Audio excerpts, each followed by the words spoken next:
बिस्मिल्लाहिर्रहमानिर्रहीम स्टूडेंट्स, आज हमने क्या करना है रिएक्शन विथ वाटर। वाटर के साथ रिएक्शन देखना है। इस रिएक्शंस को हम हाइड्रोलाइसिस भी कहते हैं।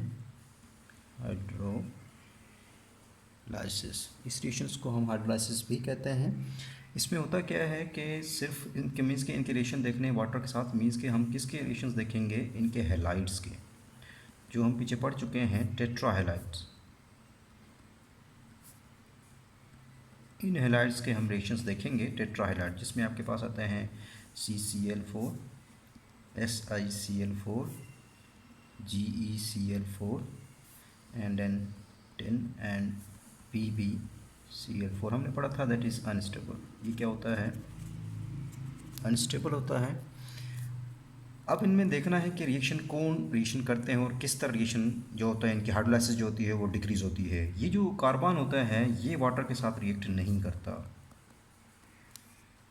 Does not react with water. This CCl4 means के कार्बन का जो टेट्राहैलाइड है, ये जो CCl4 है ये हाइड्रोलाइज्ड नहीं होता, इट डज नॉट हाइड्रोलाइज्ड। बाकी सारे के सारे हाइड्रोलाइज्ड होते हैं वाटर, लेकिन हाइड्रोलाइसिस की जो ईज होती है, मीन्स के सिलिकॉन से जब हम नीचे की तरफ जाते हैं तो वो हाइड्रोलाइसिस डिक्रीज होती है विद विच, मीन्स के जितनी आसानी से ये रिएक्ट करते हैं वाटर के साथ, वो आसानी से जो रिएक्शन होता है वो ऐसा ऐसा डिक्रीज होता है डाउन द ग्रुप। मीन्स के सिलिकॉन फिर जर्मीनियम और टिन जो हैलाइड्स हैं ये इतनी आसानी से यहाँ रेडिली रिएक्ट नहीं करते, जबकि सिलिकॉन जो होता है वो रेडिली वाटर के साथ रिएक्ट करता है। अब यहाँ पे क्वेश्चन आता है, कभी कभी ये पेपर में आपके क्वेश्चन आता है कि कार्बन के टेट्राहैलाइड जो है वो हाइड्रोलाइज्ड नहीं होते, जबकि सिलिकॉन के जो टेट्राहैलाइड्स हैं वो रेडिली हाइड्रोलाइज्ड होते हैं। ऐसा क्यों है? ये नहीं है कि कार्बन बिल्कुल वाटर के साथ रिएक्ट नहीं करता, लेकिन नॉर्मल हालात में हम कहेंगे कि ये हाइड्रोलाइज्ड नहीं होता। बाद में बताऊंगा कि ये कैसे रिएक्ट करतेगा। नॉर्मल हालत में क्यों नहीं करता? बिकॉज कार्बन के अंदर अगर कार्बन का एटॉमिक नंबर 6 है तो 1s2 2s2 2p आपके पास हो जाएंगे कितने? 2 हो जाएंगे। 1s2 2s2 2p2 मीन्स के 6 है इसके पास, एटॉमिक नंबर इसका है। तो इसका मतलब है कि इसके पास अभी आगे अगर चले जाएँ तो 3s 3p आ जाते हैं। लेकिन सिलिकॉन के केस में अगर हम देखें तो सिलिकॉन के केस में हमारे पास 1s2, इसका एटॉमिक नंबर 14 है, 1s2 2s2 2p 6 3s2 3p 2 and आगे चले जाएं तो आपके पास 3t आ जाएगा, 10 11 12 13 14। ठीक है, तो ये आपके पास इस सिलिकॉन के पास क्या आ रहा है? दिस वैकेंट d ऑर्बिटल्स हैं, वैकेंट d ऑर्बिटल्स। ये जो सिलिकॉन है इसके पास क्या है? वैकेंट d ऑर्बिटल्स हैं। लेकिन कार्बन के पास क्या है? वैकेंट d ऑर्बिटल्स नहीं है, absence of vacant d orbitals. ये वैकेंट d ऑर्बिटल होने की वजह से इनके पास ये क्या करते हैं, जब वाटर अपना इनके साथ रिएक्ट करता है, इन टेट्राहैलाइड के साथ जब रिएक्ट करता है ये वाटर, तो वाटर की जो ऑक्सीजन है इसके पास क्या होते हैं? लॉन पेयर होते हैं। एक्चुअली ये ऑक्सीजन ही इनको क्या करती है, वाटर की जो ऑक्सीजन है ये अपने लॉन पेयर डोनेट करती है इस सेंट्रल मेटल एटम को, जो सेंट्रल होता है। ये तो CCl4, ये जो सेंट्रल मेटल है इनको क्या करते हैं, ये जो ऑक्सीजन है इसके जो लॉन पेयर हैं that is donated to the central metal atom, इनको डोनेट किए जाते हैं। अब ये डोनेट उस सूरत में होंगे अगर किसी के पास क्या होंगे? वैकेंट d ऑर्बिटल्स होंगे, तभी ये क्या होंगे? डोनेट होंगे। अगर किसी के पास वैकेंट d ऑर्बिटल्स नहीं है तो फिर ये क्या होंगे? अकोमोडेट ही नहीं हो सकेंगे। हमने इलेक्ट्रॉन को क्या करना है, इनके 2 लॉन पेयर इलेक्ट्रॉन है, इनको अकोमोडेट करना है, लेकिन अकोमोडेट के लिए आपके पास वैकेंट d ऑर्बिटल्स होने चाहिए। तो सिलिकॉन के पास क्या है? 3d वैकेंट ऑर्बिटल्स होने की वजह से ये इन ऑक्सीजन के जो 2 लॉन पेयर आते हैं इनको वो आसानी से अकोमोडेट कर सकता है। लेकिन कार्बन जो होता है उसके पास वैकेंट d ऑर्बिटल्स ना होने की वजह से इन लॉन पेयर को वो अकोमोडेट नहीं कर सकता। So absence of the vacant d orbitals, so the carbon does not accommodate the lone pair that are generated by the water, while the silicon can easily accommodate due to the vacant d orbitals, because vacant d orbitals की वजह से वो आसानी से क्या कर सकता है? accommodate कर सकता है। ओके, समझ आ गई। और दूसरा ये बता चुका हूँ कि डाउन द ग्रुप मीन्स के जो is with which the hydrolysis, जो हाइड्रोलाइसिस होती है वो डाउन द ग्रुप क्या करती है? डिक्रीज करती है। मीन्स कि सिलिकॉन जो है SiCl4 जो है दैट इज़ रेडिली हाइड्रोलाइज्ड। ये क्या होता है? रेडिली हाइड्रोलाइज्ड होता है।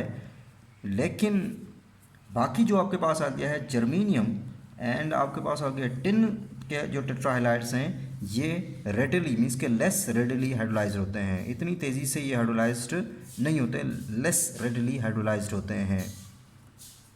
अब मैं बता चुका हूँ कि यहाँ पे पहले मैं आपको बताया था कि कार्बन जो होता है ये नहीं है कि वाटर के साथ रिएक्ट, नॉर्मल कंडीशंस में लेकर देखा जाए तो ये रिएक्ट नहीं करता। अब इसके लिए CCl4 जो है वो उसी सूरत में ये वाटर के साथ रिएक्ट करेगा अगर आपके पास क्या है, सुपर हीटेड स्टीम है। अगर आप इसको सुपर हीटेड स्टीम मीन्स के टेम्परेचर आप इसको दे दो 500 degree centigrade, super heated steam, बहुत ज़्यादा बॉइलिंग से भी इसका जो टेम्परेचर ज़्यादा हो, तब जाके ये क्या करेगा, वाटर के साथ रिएक्ट करेगा। और यहाँ पे आपके पास बनती है COCl2 प्लस आपके पास क्या आता है 2HCl, और इस COCl2 को हम कहते हैं phosgene. This is called phosgene. इसका फार्मूला याद रखिएगा, इस रिएक्शन को भी याद रखिएगा, फास्जीन। इसी तरह PbCl4 में बता चुका हूँ कि ये अनस्टेबल होता है, ये भी वाटर के साथ रिएक्ट करता है, लेकिन जब वो वाटर के साथ रिएक्ट करता है तो कुछ जो होता है PbCl2 ये डिकम्पोज हो जाता है किसमें, PbCl2 में। हम पीछे पढ़ चुके हैं जो कुछ जो होता है वो PbCl2 में डिकम्पोज हो जाता है, लेकिन ये भी क्या करता है जब रिएक्शन कर रहा होता है मीन्स के वाटर के साथ, तो कुछ जो होता है वो PbCl2 में कन्वर्ट हो जाता है, बाकी आपके पास आ जाता है PbO2 प्लस आपके पास आता है यहाँ पे 4HCl आता है। बैलेंस बस कर लीजिएगा इसको, ये 2 हो जाते हैं, ठीक। तो यहाँ पे आपके पास ये हो गए इसके टेट्राहाइड्राइड्स के रिएक्शंस। एक और इसमें है कि एक फार्मेशन होती है इनके दरमियान में, एक कॉम्प्लेक्स बनता है जिसको हम हेलो जो होते हैं वो क्या कहते हैं, हेक्सा हेलो कॉम्प्लेक्स कहते हैं। उसकी फार्मेशन होती है फार्मेशन ऑफ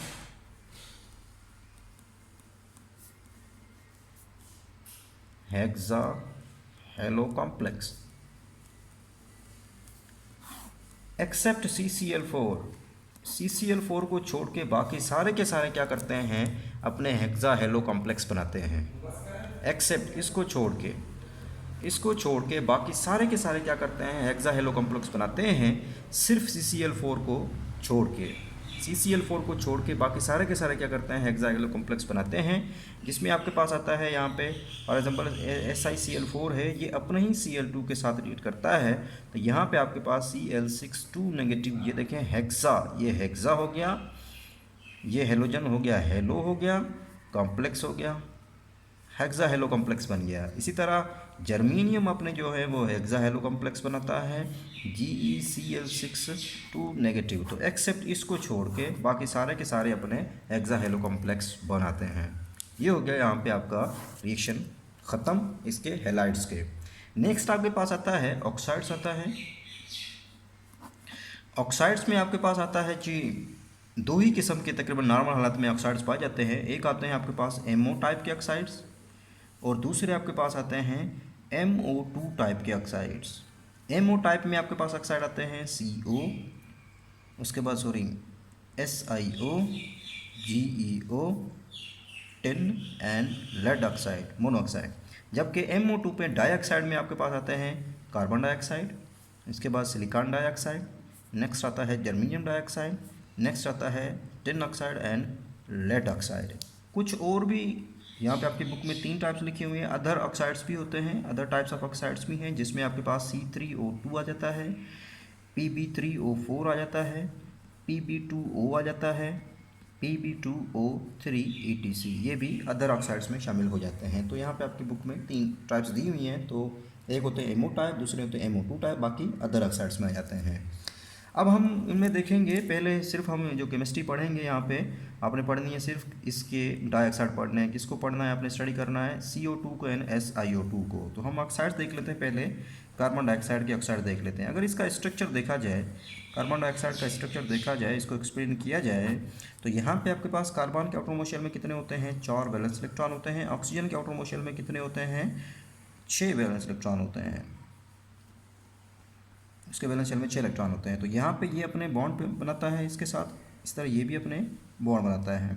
अब आप देख सकते हैं कि कार्बन के पास 1 2 3 4 5 6 7 8, इसका मतलब है कार्बन अपना ऑक्टेट कंप्लीट कर रहा है। तो हम कह सकते हैं कि जो कार्बन डाइऑक्साइड जो है दैट इज़ स्टेबल कंपाउंड, क्योंकि इसने अपना, और ऑक्सीजन में भी उन्हें ऑक्टेट कंप्लीट किया हुआ है, 1 2 3 4 5 6 7 8, 1 2 3 4 5 6 7 8। तो ऑक्सीजन भी अपना कंप्लीट, कार्बन भी अपना ऑक्टेट कंप्लीट कर रही है। इसका मतलब है कि CO2 क्या है, स्टेबल है। अगर इसका स्ट्रक्चर देखा जाए तो आपको पता है कि ये स्ट्रक्चर मीन्स के लीनियर स्ट्रक्चर है। एंगल इसका कितना हो जाता है 180 डिग्री एंगल इसका हो जाता है। अगर लीनियर स्ट्रक्चर है तो इसकी जो डायपोल मूवमेंट है that is zero. Dipole movement क्या हो जाएगी, इसकी लीनियर है तो ये क्या हो जाएगी इसकी, क्योंकि ये नॉन पोलर है, इसकी बिना पे इसकी डायपोल मूवमेंट क्या हो जाती है, ज़ीरो हो जाती है। और उसके बाद अगर इसकी हाइब्रिडाइजेशन देखी जाए तो कार्बन की हाइब्रिडेशन निकालने के लिए, हाइब्रिडाइजेशन आपने अगर निकालनी है तो आप याद रखिएगा sigma plus lone pair, sigma bond plus lone pair करो तो आपके पास हाइब्रिडेशन आ जाएगी। कार्बन की अगर आप हाइब्रिडेशन निकालना चाह रहे हो तो कार्बन के पास आपके पास कितने हैं सिग्मा इलेक्ट्रॉन, मीन्स के जो डबल बॉन्ड होगा वो भी आप सिग्मा ही काउंट करोगे। तो यहाँ पे एक सिग्मा आपके पास आ गया, तो यहाँ पे आपके पास एक सिग्मा आ गया, मीन्स के 1 प्लस आपके पास क्या आ जाता है लॉन पेयर आ जाता है। लॉन पेयर आपके पास कितने हैं 1 2 3 4 सॉरी 2 लॉन पेयर हैं और एक सॉरी इस पे कार्बन देख रहे थे, सॉरी कार्बन आपके पास एक ही है, मीन्स कि एक ये सिग्मा बॉन्ड एक ये सिग्मा, दो आपके पास कार्बन के सिग्मा बॉन्ड है। कार्बन के पास लॉन पेयर नहीं है, इसका मतलब है इसके पास हाइब्रिडेशन क्या है 2 है, इट मीन्स कि एक S होगा दूसरा P होगा। तो इस कार्बन की हाइब्रिडेशन क्या है sp है। सर ऑक्सीजन की अगर देखी जाए तो यहाँ पे आपके पास ऑक्सीजन में कितने आ जाते हैं, एक सिंगल बॉन्ड आ जाता है और दो आपके पास क्या आ जाते हैं लॉन पेयर आ जाते हैं, 3 आ जाते हैं, तो एक S होगा दूसरा क्या होगा P2 होगा। तो इसमें जो साइड वाली जो कार्बन है उसकी हाइब्रिडेशन क्या है sp2 है और कार्बन की हाइब्रिडेशन क्या है sp है और इसकी डायपोल मोमेंट क्या है 0 है। लीनियर स्ट्रक्चर है, इसका कार्बन का ऑक्टेट कंप्लीट है। मॉलिक्यूल इसमें कितने हैं 1 2 3, ये कौन सा मॉलिक्यूल है, ट्राई एटॉमिक मॉलिक्यूल है, this is try atomic molecule structure. ये कौन सा है, ट्राई एटॉमिक मॉलिक्यूल स्ट्रक्चर है। तो ये था आपके पास इसका। नेक्स्ट आपके पास अब आते हैं सिलिकॉन डाइऑक्साइड के पास आते हैं। ये था स्ट्रक्चर किसका, कार्बन डाइऑक्साइड का structure. Next structure of the silicon dioxide,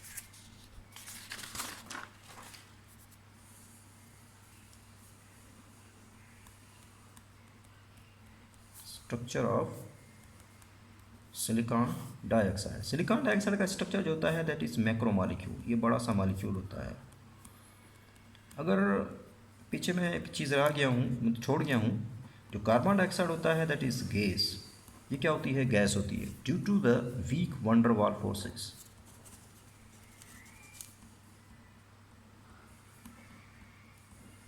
जबकि सिलिकॉन डाइऑक्साइड होता है दैट इज हॉट सॉलिड होता है due to the strong covalent bond. इसके दरमियान में क्या होते हैं कोवलेंट बॉन्ड। सिलिकॉन जो होता है आपको पीछे पढ़ चुके हो, इसके जो बॉन्ड होती है बॉन्डिंग होती है वो क्या होता है नेटवर्क होता है कोवलेंट बॉन्ड का, network of covalent bond that is arrange in 3 dimensional structure, in 3 dimensional structure. ये क्या होते हैं 3D स्ट्रक्चर में ये अरेंज होते हैं, जिसकी बिना पे आपके पास एक कौन सा मॉलिक्यूल बन जाता है, मैक्रो मॉलिक्यूल आ जाता है। अगर इसके कॉन्स्टिट्यूएंट देखे जाएं तो मेन कॉन्स्टिट्यूएंट इसके अंदर जो है, जो सिलिकॉन डाइऑक्साइड के जो है इसको हम सिलिका भी कहते हैं, इसके जो मेन कॉन्स्टिट्यूएंट्स हैं आपके पास आते हैं क्वार्ट्ज एंड सैंड आते हैं। इसके साथ साथ और भी हैं, एक आता है क्रिस्टोबेलाइट और दूसरा आता है ट्राइडेमाइट। तो क्रिस्टोबेलाइट एंड ट्राइडेमाइट। क्रिस्टोबेलाइट के अंदर जो Si2 के जो यूनिट्स हैं, इसके इस Si2 के जो यूनिट्स हैं ये क्या होते हैं अरेंज हुए होते हैं, मीन्स कि जिस तरह डायमंड में अरेंज, एज इन डायमंड, जिस तरह डायमंड में अरेंज कार्बन अरेंज होती है उसी तरह कार्बन डाइऑक्साइड जो है आपस कार्बन अरेंज होती है, इसी तरह ये they are arranged as in diamond. तो SI यूनिट्स जो होते हैं दे आर ज्वाइंट या arrange as in diamond, diamond में अरेंज होते हैं। जबकि आपके पास ट्राइडेमाइट हो गया या आपके पास जो होगा क्वार्ट्स हो गया, ठीक है ना, ट्राइडेमाइट हो गया, दूसरा आपके पास क्या होगा ये वाला क्वार्ट्स होगा। इसके अंदर जो Si2 के जो यूनिट्स होते हैं they are arranged on axis, ये एक्सिस पे अरेंज होते हैं, स्पायरली अरेंज होते हैं, they are arrange spirally on axis, axis के ऊपर क्या होते हैं स्पायरली अरेंज होते हैं। इस तरह सिलिकॉन डाइऑक्साइड होते हैं, ये आपस में स्ट्रक्चर जो बनता है इनका सिलिकॉन का, इसके ऑक्सीजन के थ्रू आपस में कंबाइन होते हैं सिलिकॉन टेट्राहेड्रल स्ट्रक्चर की फॉर्म में। इनका स्ट्रक्चर जो होता है वो टेट्राहेड्रल होता है। इस तरह ये कंबाइन होते जा रहे हैं, जिसकी बिना पे आपके पास एक क्या आ जाता है मैक्रो मॉलिक्यूल आ जाता है। सॉरी यहाँ पे सिलिकॉन, ऑक्सीजन, ऑक्सीजन, फिर आपके पास यहाँ पे आ जाएगा ऑक्सीजन आ जाएगा, यहाँ पे फिर आपके पास सॉरी ऑक्सीजन। तो यहाँ पे आपके पास क्या होता है ये जो अरेंज हुए होते हैं सिलिकॉन, सिलिकॉन, ऑक्सीजन, फिर आगे आप चलते जाएं सिलिकॉन, फिर ऑक्सीजन, सिलिकॉन, यहाँ पे ऑक्सीजन।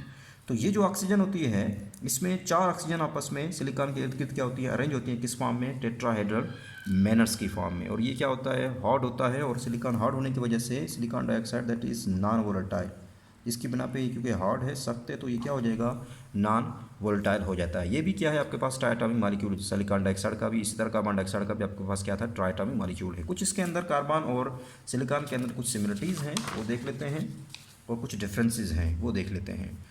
तो carbon dioxide and silicon dioxide के अंदर क्या है, सिमिलरिटीज़ हैं, दोनों क्या हैं, सिमिलरिटीज़, दोनों आपके पास ट्राइएटॉमिक मॉलिक्यूल हैं।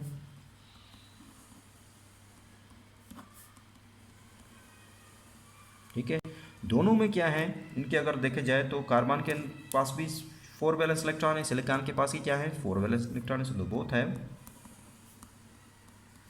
4 वैलेंस इलेक्ट्रॉन, दोनों के क्या हैं। और इसी तरह दोनों आपस में क्या बनते हैं, अगर देखा जाए तो कोवलेंट बॉन्ड बनाते हैं, तो 4 कोवलेंट बॉन्ड बनाएंगे, अगर इसके पास 4 वैलेंस है तो इसके पास भी 4 है, तो बोथ फॉर्म 4 कोवलेंट बॉन्ड। लेकिन इसमें कुछ डिफरेंसेस भी हैं इन दोनों के दरमियान में। डिफरेंसेस अगर देखा जाए तो वो क्या डिफरेंसेस हो सकते हैं, कि इसमें आपको बता चुका हूँ कि कार्बन डाइऑक्साइड आपके पास क्या है, एक तो ये गैस हो गया, जबकि सिलिकॉन डाइऑक्साइड आपके पास क्या होता है, हार्ड सॉलिड है। ठीक है, इसी तरह अगर आप सिलिकॉन का साइज़ देखें, कार्बन और सिलिकॉन के दरमियान में साइज़ को कंपेयर करें, ऊपर से नीचे की तरफ आते हैं तो साइज़ क्या होता है, मीन्स के बढ़ता है, इसका मतलब है साइज़ का जो एटम का, जो सिलिकॉन का जो साइज़ एटम है वो क्या है, लार्जर है, जबकि कार्बन के मुकाबले में that's why that is surrounded by the more oxygen atom.